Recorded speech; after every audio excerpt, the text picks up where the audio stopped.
And we live. Hello and welcome, everyone. It's time for another insightful, exciting, magical episode of IT Career in Australia channel.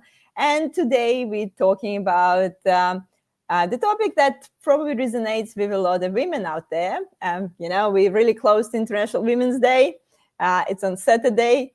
Originally, actually, I'm from Russia. In Russia, International Women's Day is like a big thing. If you didn't get your girlfriend the flowers on the International Women's Day, you're like in big trouble, big trouble. It's actually public holiday in Russia. So, just to everyone out there, Saturday, chocolate, flowers, make sure you're onto it. So the topic today is hopefully resonate with a lot of women out there. The midlife reset, new career paths for women in tech. And, changing careers in midlife can be really daunting. It's more common than you think, especially these days. We change quite a few careers. And in this session, we'll explore some real stories of career shifts and some signs when it's time for a change, and maybe some fears that actually holding us back, and obviously how to overcome them. Also, we're going to discuss how women moving towards maybe less stressful roles, so more flexibility, or maybe to entire new industries. And also, if you feel stuck, what's the first step you can actually take today? So make sure to have your questions ready. Don't forget to introduce yourselves in the comments. Let us know what you do, and at least say hi in the comments, because if you're not saying hi in the comments, I don't know that you're here. And I'm Jana Martins, if you forgot, and passionate about learning and sharing insights on the tech industry on this channel. And also, if you haven't connected with me on LinkedIn, make sure you do. If you haven't subscribed to my YouTube channel, make sure you do that. If you're not in my meetup group, probably join my meetup group as well, especially if you're here in Melbourne and you want to do some face-to-face events as well. So anyway, without any further delays, I'm going to pass on to our speakers to introduce themselves. Gretchen, please, we'll start with you. Hi, Jana. Thanks for having me. And I love your take on International Women's Day, because I don't know about others, but I get a bit cranky at the cupcakes and the kind of carry on. I'd much rather hang out with girlfriends and get them flowers. So I'm converted to a different way of celebrating.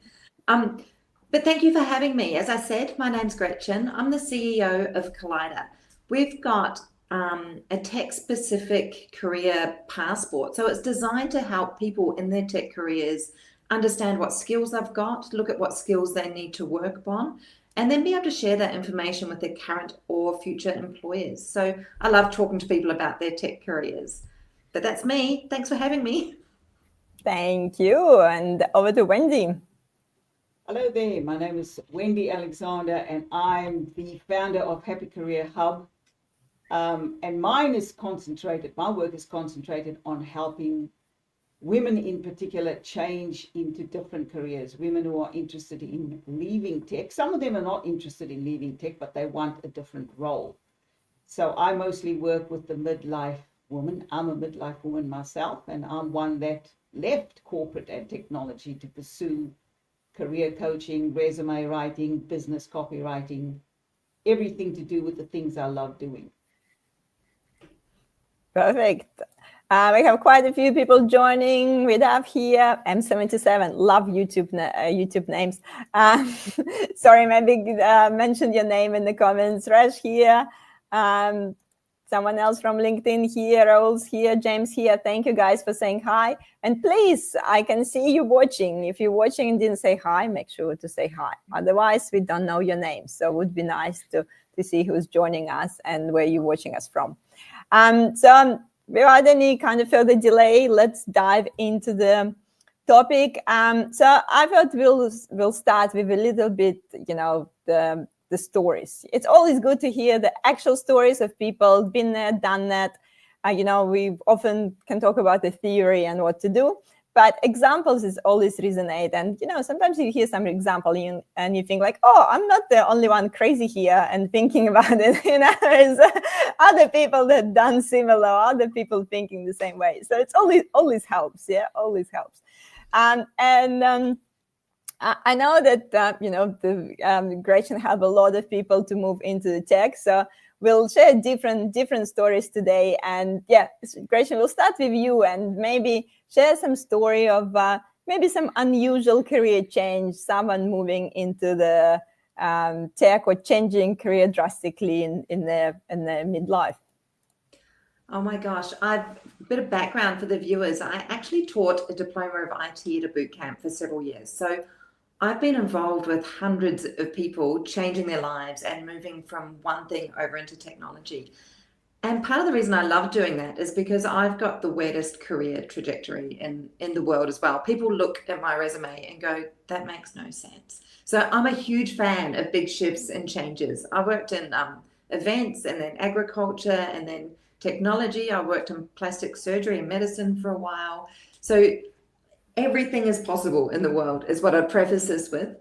But I've seen like literally hundreds of people have their life that they're living. The people that came through our boot camp were adults. They had a structured life. When I say adults, I mean they were mid to late 20s, typically, some into their 30s, mid 30s. And they came from all backgrounds. People were lawyers, people were doctors. We had people with sales careers. We also had supermarket checkout workers or receptionists. We had this whole range of people come in, and they were really just keen to change what they were doing and move into technology.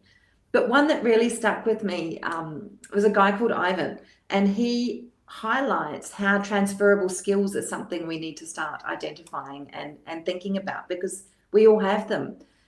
The reason I remembered Ivan is because A, he was just a fabulous person to hang out with, but B, I couldn't figure out how he was so good at technology given where he'd come from. And he was actually a professional actor beforehand. And he came to this boot camp just wanting a more steady, stable income than he had. He had a great income, but it was really variable, and his life was changing, situations were changing, and he wanted a more kind of guaranteed paycheck. And he was brilliant. He picked up coding, he worked so hard, and he went straight out and got a job in a consultancy, which doesn't often happen. And when I say he went straight out, like every junior in tech, he applied for over 100 jobs before he got one, right? No one gets the first job. 100 applications is like baseline to turn up. And I caught up with him a few years later and said, Ivan, I love what you're doing and where you've gone, and you've been so successful in your roles. I don't understand how you tell me how this was transferable skills. And without slowing down, he said, oh, it's obvious to me. You know, when you first learn to come into technology and specifically writing code and programming, it's a bit about rote learning. He goes, that's just like learning lines. He goes, and then you learn how to put those pieces together, right? He goes, that's just learning how to put my lines in a coherent sentence instead of piecemeal. And he goes, and everything around technology, and particularly in consultancy, but even in a smaller organization, if you're building a product for a team or talking to a team or working on a feature, he said, everything about acting is empathy. And so you put yourself in the end user's shoes, and it's all quite obvious after that. So my example would be a professional actor, as my favorite like weird plot twist story of someone changing careers, who came in and he took these skills and just applied them in the most beautiful way. And I think we all have transferable skills if we took time to figure out what they were. Yeah, no, 100%. And look, I've done a bit of acting myself, but I always do like a kind of like non-speaking roles, you know, like those girls in commercial that pop in. But I always was like surprised, like, you know, admire the professional actors, how they can even remember that many lines. Exactly. It's a good skill to work on. It's something, you know, that skill, it's transferable to so many industries. We don't even think about that skill sometimes, but memorizing stuff is just, we so used to technology that we can't even, you know, memorize like a few sentences anymore. Like sometimes when I try to do video and do like the 60 seconds video, I'm like, I already forgot what I was talking in the beginning of this video. So definitely, you know, you never know where is those skills coming from. And I just want to quickly acknowledge is Karen here as well joining us. Thank you for saying hi. James here. Xenia here. I'm glad to be here today. Thank you. Thank you for saying hi, ladies. Wendy, over to you. Like, I know you mentioned that you help people actually moving out of tech. Yeah. So would love to hear, the story from the different angle. What was the most interesting story that you've seen that someone actually doing the opposite career move? Well, I suppose if I start with my one, because I moved out of tech. I was in tech for 23 years. And for me, it was the midlife menopause situation that came with a lot of stress. And this is what I see with a lot of women at this stage of life. When they get to that midlife stage, the body starts changing, they start going through stress. But also what I see is a level of dissatisfaction. Women wanting to do something more meaningful.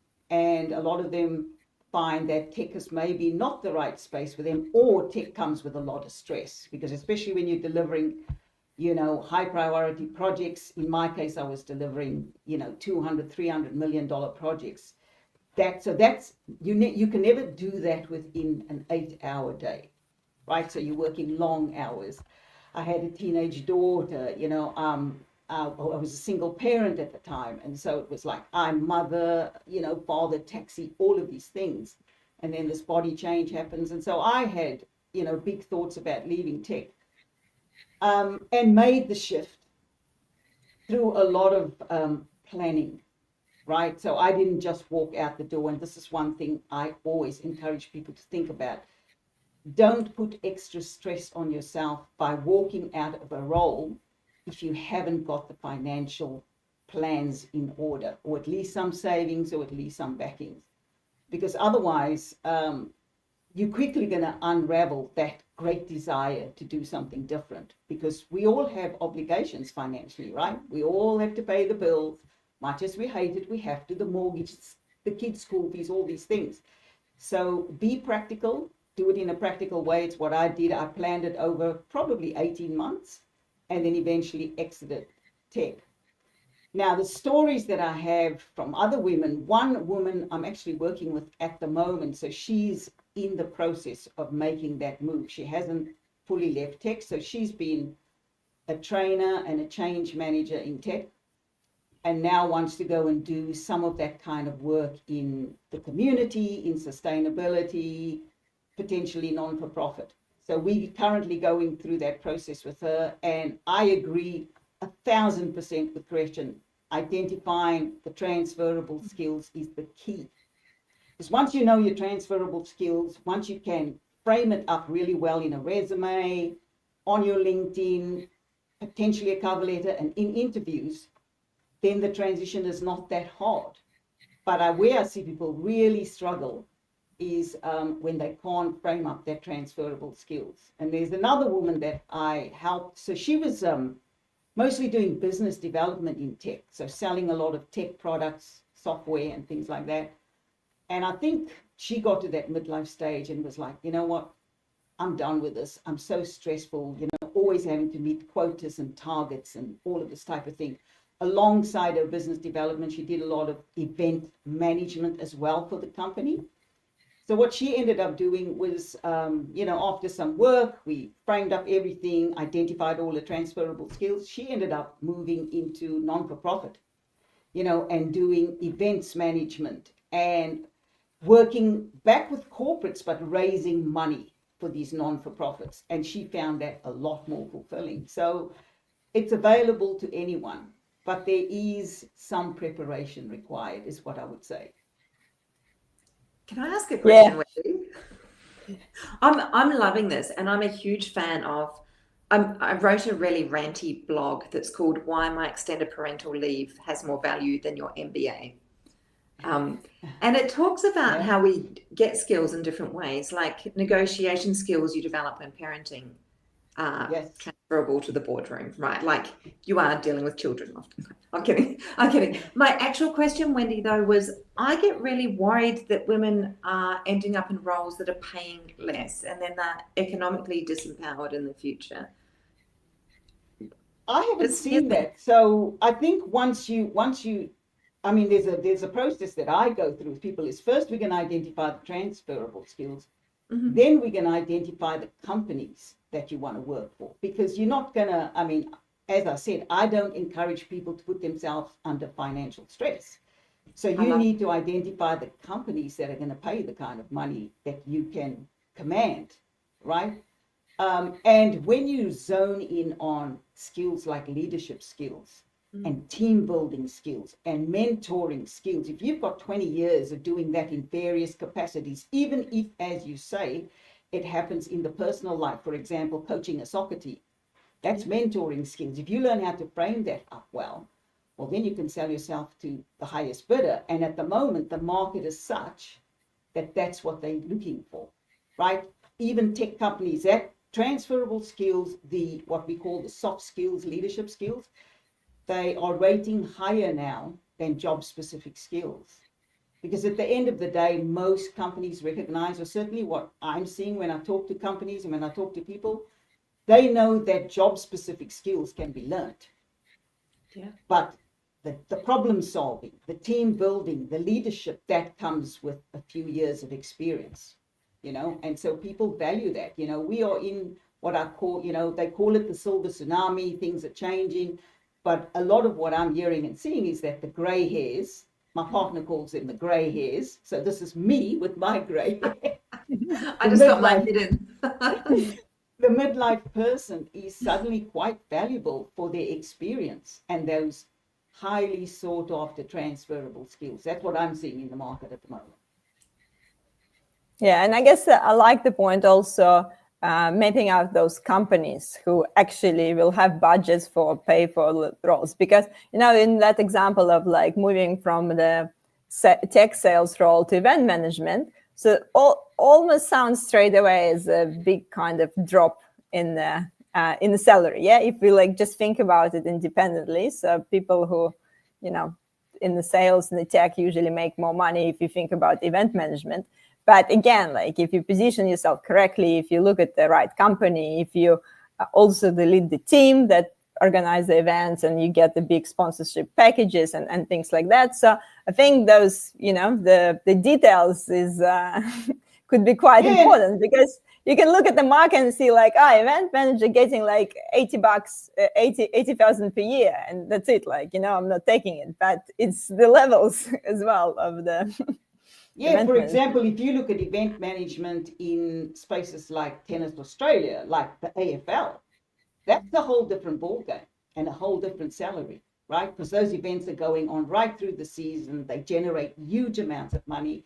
You're working with loads and loads of sponsors. So those are salaries that's well into the six figures, right? So it depends on the companies. And that's why I think it's important, once you go through that transferable skill identification, then the next piece is, which are the companies that's going to pay me six figures for these skills that I have, because you can you can end up in a situation where, you might be struggling financially, and that is not my aim in life, and I don't encourage people to do that at all. So the process has to be done in the right way, take the time and the effort, identify, and then go for it. I guess, Gretchen, the opposite question. Do you feel like a lot of people who are shifting to tech, like midlife, is it mostly because they want a high-paying job? Do you think it's a like motivation for a lot of people, so that I move to tech, I probably get paid more, or it depends? I think it's definitely a motivation, but if you asked me that 4 years ago, I'd say absolutely. That's the number 1, 2, and 3 motivation. But we've seen the market shift significantly, right? And technology is not the guaranteed spectacular income it once was, which is fine. Markets do this. It did it back way back in the 90s. There was the dot-com crash. Like, it's a cyclical thing and it will change again. But I think a lot of people now are moving into, yes, good salaries are a reason. And I think that's fair. I'm deeply passionate about women being economically independent so they can make choices in their life. Like, that is a key to living well. But another reason they come in is technology is so pervasive. It's in every single part of our lives right now. And people want an understanding of how that actually is created in workplaces or out and about. And they want to be a part of that, not just a consumer of these products. So there's a real passion to be involved and make technology better, with an acknowledgement that a lot of tech roles, not your first couple, but as you move up through leadership, there's a lot of pressure on deliverables, and it is a high stress job. So I also appreciate what Wendy's saying about the other side of that, when sometimes you think, I just want to be a bit more chilled out than this. But I would say too, there's still roles in technology that allow for you to do that. Yes. And I'm 77. Sorry for your name. There is no. When I guess Wendy was mentioning the stressful time of the life, there is no real support for women in the workplace to manage the increased effects of our body changing. And I guess that's a topic of itself. If you feel like that it's a bit too much and it's too stressful, again, but you can look at the less stressful roles within tech as well. I don't know, Gretchen, what's the less stressful jobs in tech? I think it depends. There's a piece, I think life exists in seasons, right? And I don't think menopause is the only one that kind of smacks women around a bit. I think menopause at the moment also typically lines up with when we have teenage children and aging parents. So you're getting kind of mushed from every direction. There's also the time when you first have children, and we're a very patriarchal society here still, and a lot of childcare responsibilities or caring responsibilities fall on the women in heterosexual relationships, typically fall upon the women. And so there's a lot of pressure, and women are doing a lot of things all the time often. It's not, you don't just go to work. That's just one of the jobs you have in a day. And so amongst that, though, there are seasons, right? I think in life, there's times when you might have a newborn child, or maybe a friend does, and your caregiving responsibilities are through the roof.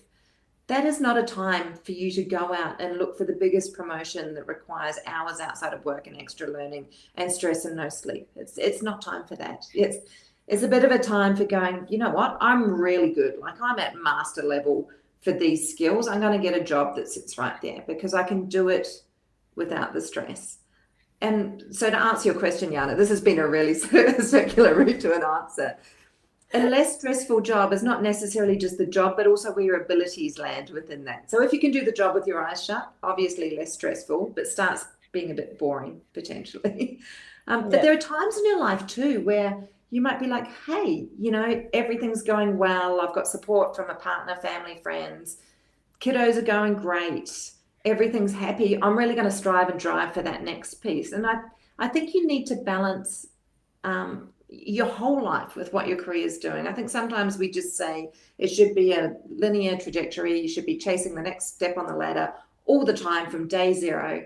Whereas at Collider, we talk about your career being more of a jungle gym kind of hanging out in the playground piece. Like sometimes you do climb a ladder, right? You go straight up. Sometimes you're hanging out on the merry-go-round and it's just spinning relentlessly in circles and you're just hanging on. And other times you're on the swing, having a great time. But as long as whatever apparatus you're hanging out on works for you right now, and if it doesn't, you're making steps to move to something else, then I think we can go a bit more gently with ourselves and go, this is the time and space I'm in now, and it's going well. And if not, I will make changes. Yeah, I think that's that timing. And Wendy also mentioned about, kind of like plan it out, not just thinking like, okay, I'm ready for next challenge. I'm taking it. So maybe actually thinking through what else is actually going on in life. I think I've said plan it like 3. I'm the worst planner. So don't look at what I've done. I agree wholeheartedly. You should plan. And I'm a giant hypocrite in this scenario. But Wendy, you help people plan. Absolutely. Look, what I've seen is, so I just want to make a point around the money situation. Sometimes you can stay in a role because you think, this is where the money is, but you can end up paying with your health. And that was the case for me. When I went through menopause, I ended up in hospital in the space of 2 years, probably 3 times. In the end, that cost me a fortune, right? And that was because the stress became unbearable. I ended up with a back injury where I ended up in hospital. The injury was so bad, couldn't walk, had to be on painkillers, all these other kinds of things, and in intensive care and things. So here's the thing that I say to people is that you need to balance out that health piece with making a change with the current role that you're in. Because sometimes if you're only driven by the money, which at the time, you know, as a single parent raising a kid by myself, that was definitely a driving factor for me, you know, because there was no support from my daughter's father. Definitely a driving factor. So you're driving all the time, but then you end up driving yourself into a health disaster. And then you end up having to pay anyway, right? You start to lose money because now suddenly money is going out for your health. And despite having health insurance and all those things, when you land up in hospital, there are still, you know, there was one time I had a kidney situation and you had to pay anesthetist fees and all this type of thing.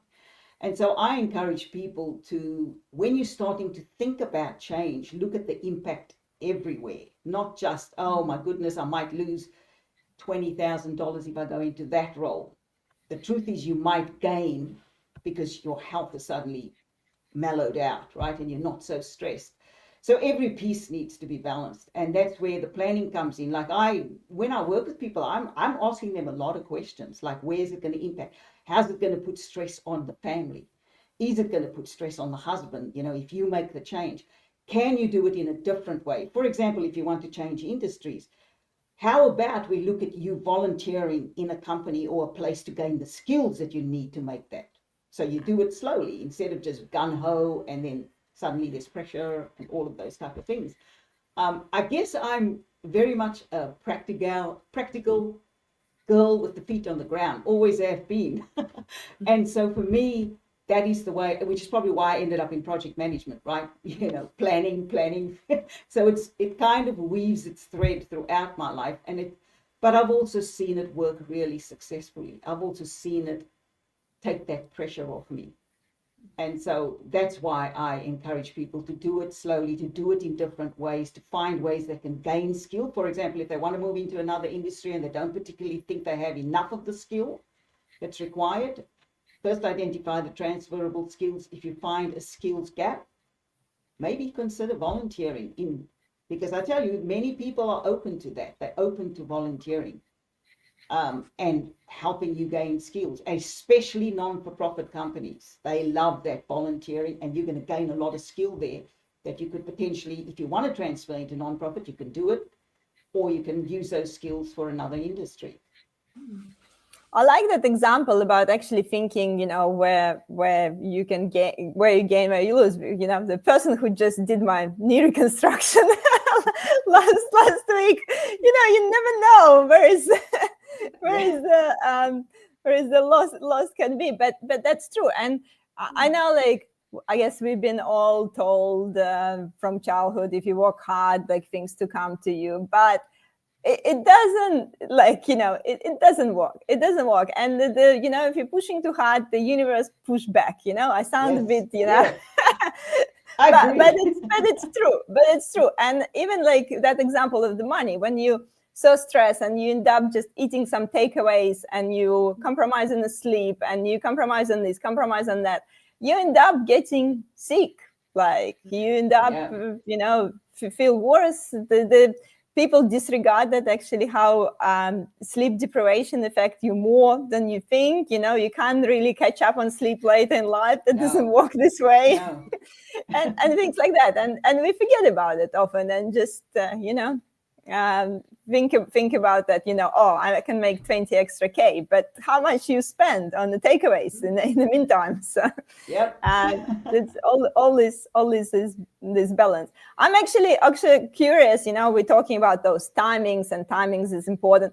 What do you think the kind of when is a good timing? Yeah, what's the sign? Like, what's the sign when you need to like do some change? Like, what do you need to look for? Like, is it you should change when you, I don't know, feel good, happy, or you should change when, like, you know, something's not right, or you feel like, you know, you can't see the meaning in your work. What's the usual signs? I don't know.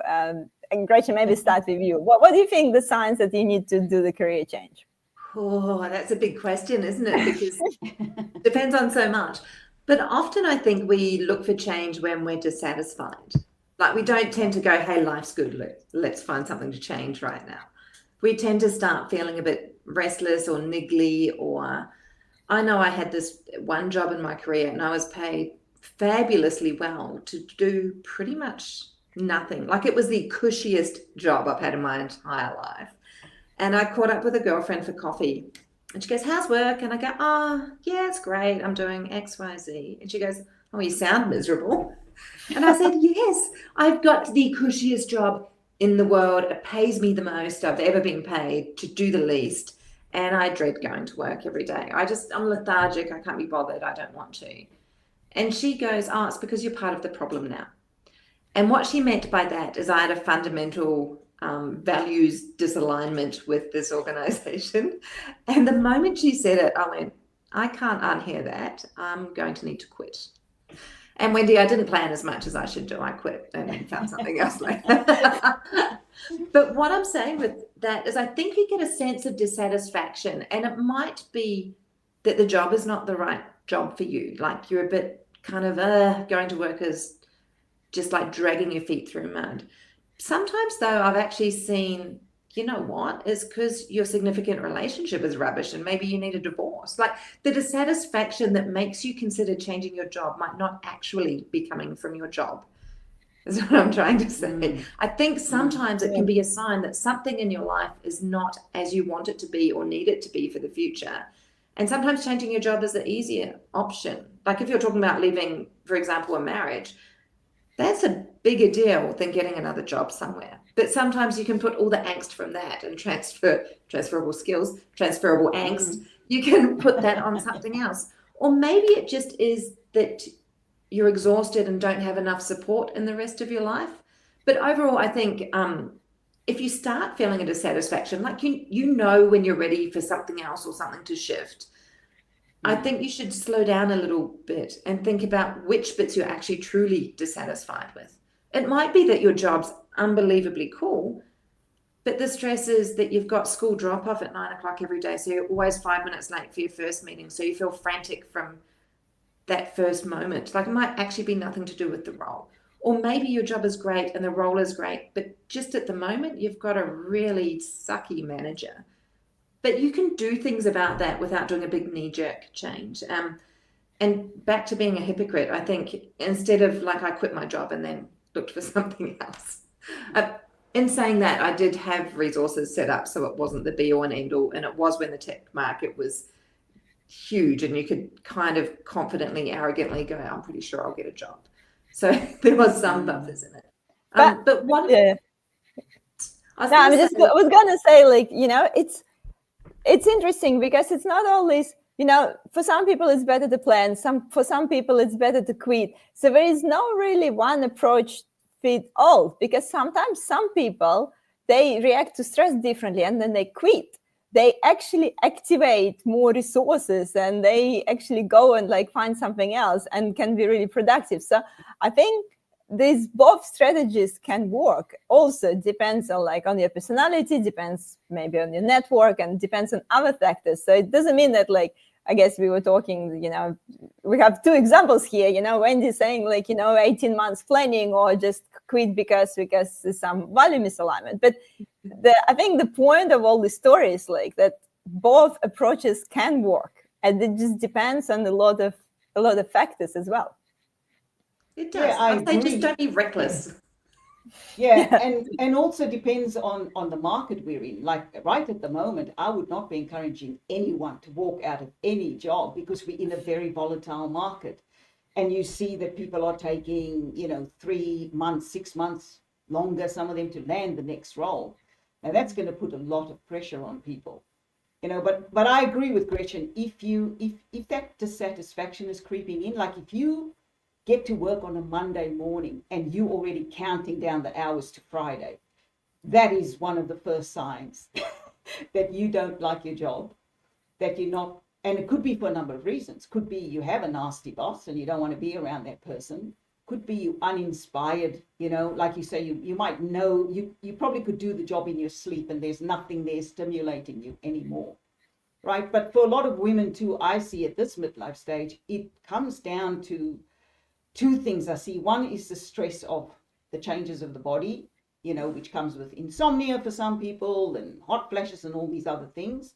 that can affect our health. But then the other is, I don't know, I think it's a time where women enter a sacred space and they start to question, they start to ask that deeper question. And maybe they've asked it throughout their life, but now it's really nagging at them. And it's like, is this all there is?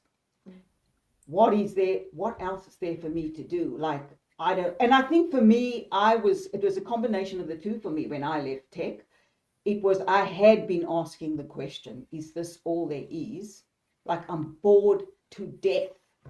I was saying to myself, I'm bored to death in this role, right? I can do it in my sleep. I know how to do it. I can go from project to project, set them up, run them, deliver them, uplift the team. The only thing I was enjoying in the role was helping people grow in their careers, because I was doing my side business in career coaching, and I would help the young ones coming through as well. Like, so help them grow in the career in tech. That was the only satisfying thing in the role.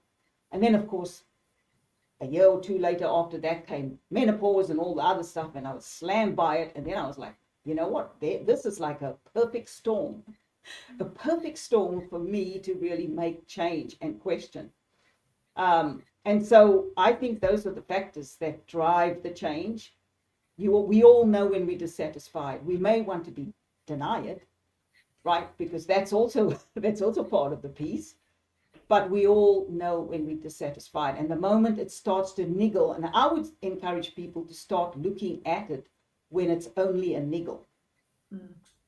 Not when it's this thing that's making you so upset and you're not sleeping at night and all of these other things are going on, because it is a very difficult time to negotiate for what you want when you're in a state of stress, right? I have not seen that done successfully. I've seen people who are really confident in their resumes, in their LinkedIn profiles, in their interview skills. I've seen them tank in interviews because they're so stressed. They've gotten themselves to a point where now it's like a do or die type situation. And I don't encourage that. I'm all about the chill factor. I'm all about, let's do it so we do it as easy as we can do it, right? That means when it starts to niggle, maybe take a little bit of self-assessment. And here's another thing. You're going to gain some really great skills in self-assessment, and most hiring people want to hire that. They love people who are self-aware. So when you start to get self-aware, I'm really feeling this thing. What is it all about? Don't be afraid to look, is my message. Don't be afraid to take a little deep dive and figure out what's driving that dissatisfaction, and then slowly do something about it. Yeah, now makes sense. And I guess if we go to a little bit like the practical tips a bit, let's say, we look for a sign, we feel like we're ready, we want to change, maybe we don't want to just quit. Yes. So we want to make a bit of a plan. I guess, Gretchen, over to you now. Like Wendy already started talking about, maybe try to volunteer, maybe, think about some transferable skills. What's other sort of steps you recommend to someone who's like, okay, I'm ready to career change. I feel a bit stuck, but I'm just not sure where to start. I think there's a real piece. It's scary. There's a moment where something has to change. Like, deeply, you're like, this needs to be different for me very soon. But you don't quite know. It's just scary. So you have to accept the scariness and just jump off the diving board. Just acknowledge there is going to be change and go forwards. One of the things I wish I had around me 5 years ago is someone who could have helped me sit down and do a skills assessment, helped facilitate me to sit there and look at what I'm good at and what kind of gaps I have. And I think our CTO at Collider is beautiful. She runs some of these sessions for people in the community, in tech communities, and helps them go through and see that. And then very similar to what Wendy does, I think, but hers is very tech role specific, and then looks at, hey, here's some gaps. So how would I go about filling those gaps, and what steps would I take to make that be true? And some of them are around asking once you've identified them, then asking your employer to help you fill those gaps, because it's a win-win for them, right? For skills to go up within their organization. But another big thing, Wendy talked about volunteering. I'm a huge fan of volunteering at different places, particularly places that resonate, the meaning of the work resonates for you. Because if you're going to do more work and put more hours out into the world, you need to do something that fills your bucket a bit as well, or you're just going to kind of shrivel into nothing.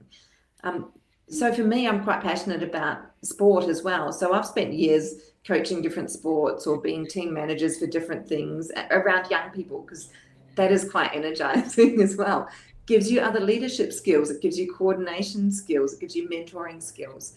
But another one, and I hadn't been told this until probably about 2 years ago, I was really interested in a different space that's not anything I do. And they said, you go to the hugest amount of developer or technical conferences.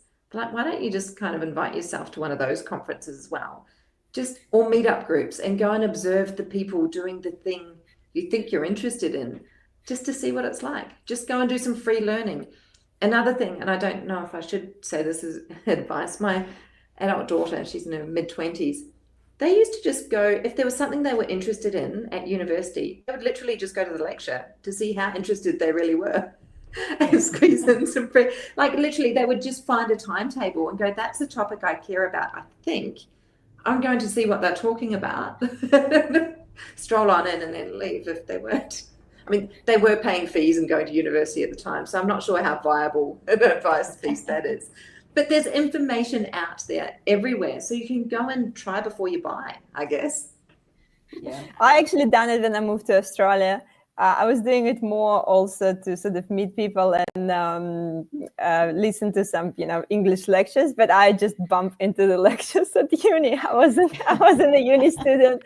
I just look at the uni schedule and I'm like, I'm just gonna walk in and sit at this lecture and just listen to see. I love it. What it's about. I love it. I've totally done it. So obviously, here no one locked the doors at the university, so you can just walk in and sit at a lecture. So yeah, don't take it as professional advice.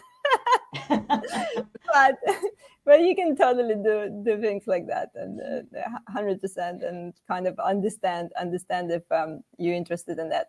And I think also talking to people who's already in those roles, it's always like, that's always what I do. If I think about that's role interesting, maybe I'll speak with people who are doing this role, and then you find out that it's completely they're doing completely different thing that you are actually you were thinking that's what they're doing, and they're like, no, actually I'm just sit on the computer and do this. I'm like, okay, that would suck.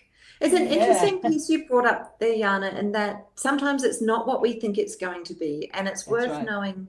Whenever you walk through doors, I think it's worth knowing if it's a door that's going to close firmly behind you and you can't go back, or if it's one you can just kind of sneak back through. Because sometimes we make the wrong choices, and sometimes we do screw up and we do fail at things. And I think that's actually a good thing. Like, honestly, I am such a fan of failure. We need to stop being scared. Also that expectation that, like, if you're changing career, it doesn't mean that other career will be amazing. And maybe you need to do a few alterations to actually get somewhere that you get the satisfaction. And first alteration could be, the wrong one, or just maybe not on that level, or, it could be some surprises there. But that's why volunteering is it's a curious way to explore without a big risk, right? Because you can do it alongside whatever it is that you're currently doing to make sure that the finances are still flowing. And so you can go and volunteer, but not just in maybe a company that you might be interested in. I find community volunteering really helpful too. And I did some of that when I was working in tech. I used to volunteer for this group called Second Bite, and they used to collect food from the homeless and take it to the shelters and cook. And we would cook the food and things like that. What happened there were a bunch of big players volunteering as well. So CEOs of companies. I got a job offer at my volunteering little thing on a Saturday. So this is what I'm saying to people. Explore everywhere. Don't confine yourself, especially if you're looking at changing. Then think, you know what, where can I go volunteer? Because you don't know who you're going to meet. You don't know who you're going to run into. And I've had, even people that I work with, clients, that's what I encourage them to do. Test the waters through volunteering, and also if you're feeling dissatisfied, if you're feeling like, life has not got much meaning, go and add some meaning by giving some of your time to somebody, because I've seen so many people land opportunities, because a lot of the midlife people or the CEOs, a lot of them do that. They volunteer at all these different places. And what I noticed they were doing, they were observing the volunteers, and they would then go and approach them. Like the guy came and approached me. He was actually in Rotary, but he was a CEO of a big company. And he said to me, I like the way you communicate with people. Are you interested in a job? I was like, actually don't need a job right now. But what I'm saying is it could happen there. Wherever you go. Yeah. I think it's just a you great go, you point can meet also. Someone. Go to like a different, I think what's often happens, for example, when we're in tech, we end up going to the tech events. And we're going to tech events, and we're going to like that event, and then I don't know, to cybersecurity event and another event.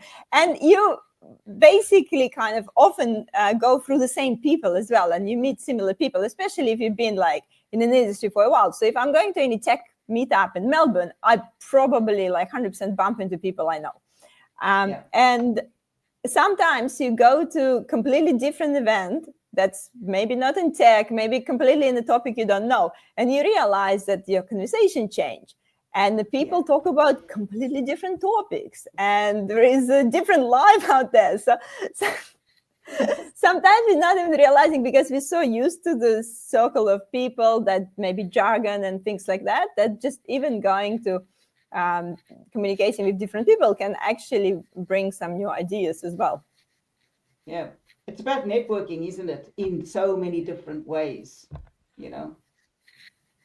I think it's about also have that strategy, that balance of like, you need to have a strategy, but you need to explore as well. Because I guess if you're just going everywhere and every time, that's probably not the the quickest way to change a role. You can go for years in the different events and just hoping that you bump into CEO.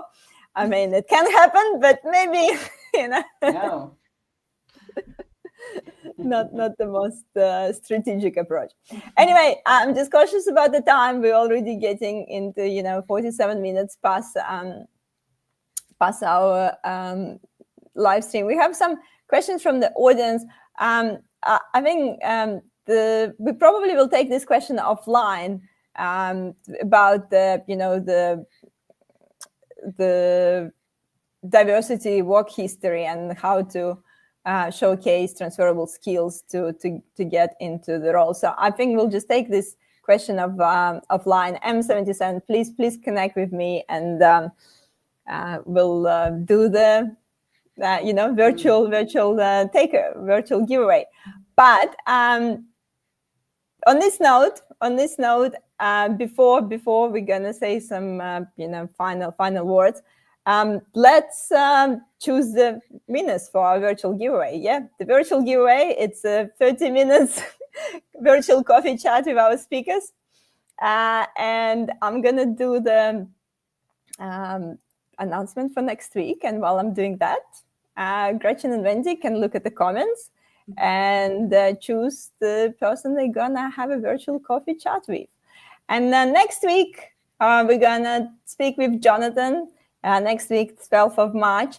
And we're gonna talk about top tips to negotiate a higher salary in tech. We talk about a bit money today.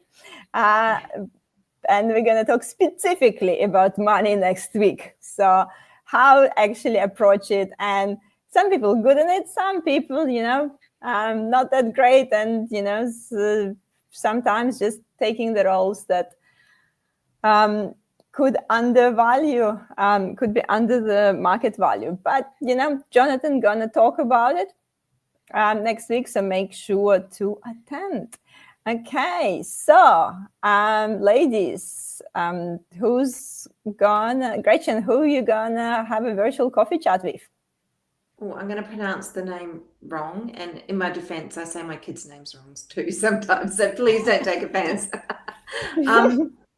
Xenia Sheng? Yep, Xenia. Xenia, make sure to connect with me on LinkedIn. I'll make sure I'll follow up so you can connect with Gretchen to have a chat. And Wendy, who are you going to have a chat with? I'm going to take M77 because that question is exactly the one I get asked all the time, and it's the space I work in. So I will take M77. M77. We still don't know your name.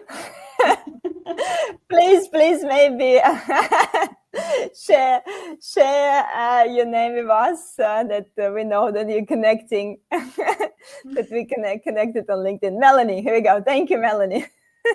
So we don't need to call you M77 anymore. Perfect. Thank you, Melanie. We'll make sure that we connect with Wendy so she can talk you through. And to be honest, I think Gretchen mentioned that her resume doesn't make any sense. I can relate to it. My resume doesn't make any sense.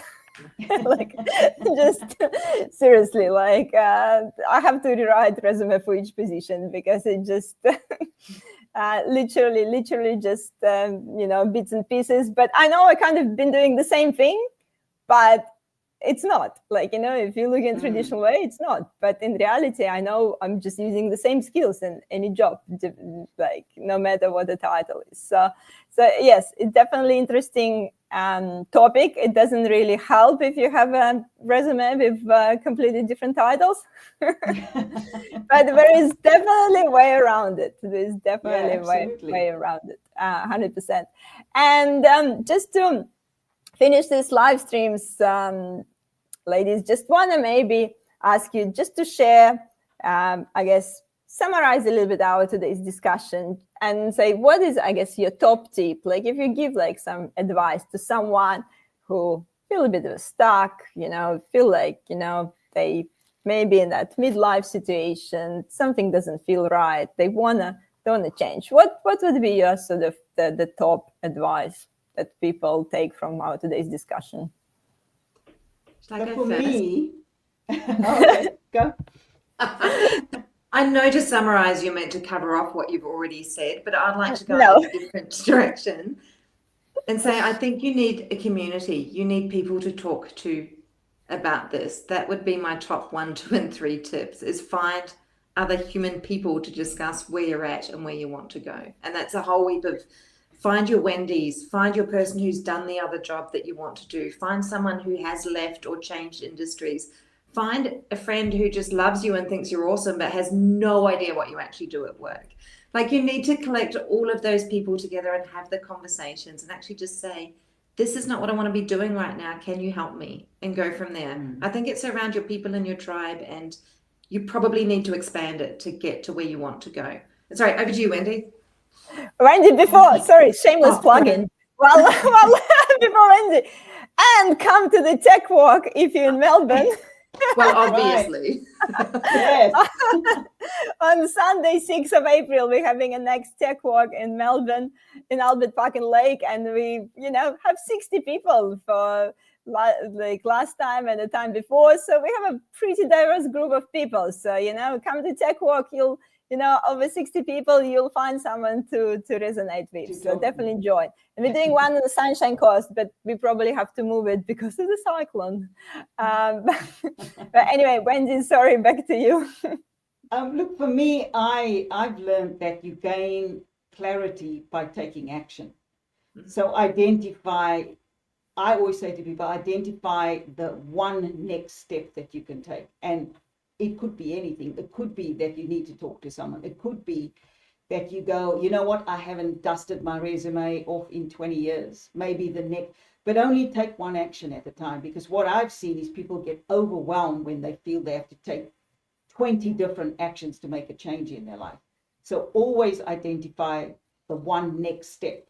Once you've completed that, the next step, and then the next step, and so you go, and eventually that compounds and you end up having success. Clarity isn't gained through fretting about something. It's gained through just taking the next step, whatever that is for you. Yeah, Gosh, great. Wendy, you make this feel so safe and easy to do.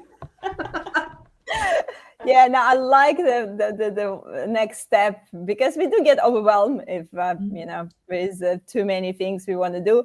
And yeah, so as we talked about, maybe don't change a partner and a job at the same time. So maybe space it out. I mean, if you're doing Maybe that, you may as well decide move house too. That's right. Maybe decide as a partner, is it a job, and what's easier to change first,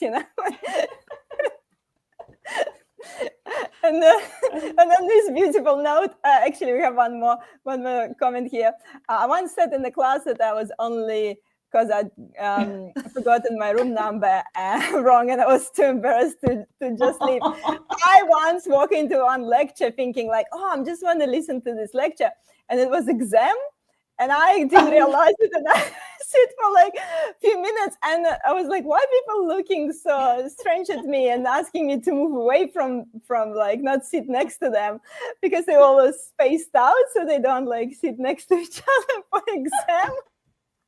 And I'm like, whoa. And then I walk out and everyone was like, why should you walk out from the exam?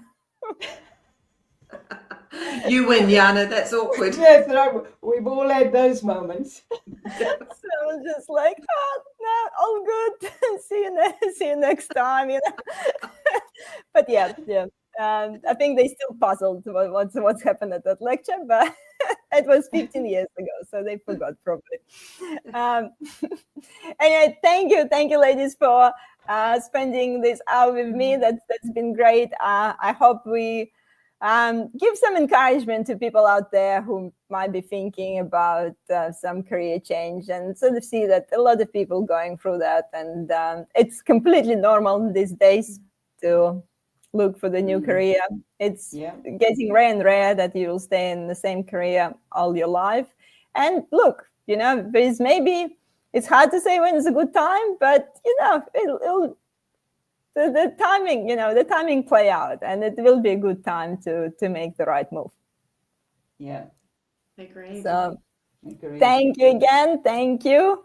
Thank you for listening to us, and I'll see everyone next Wednesday.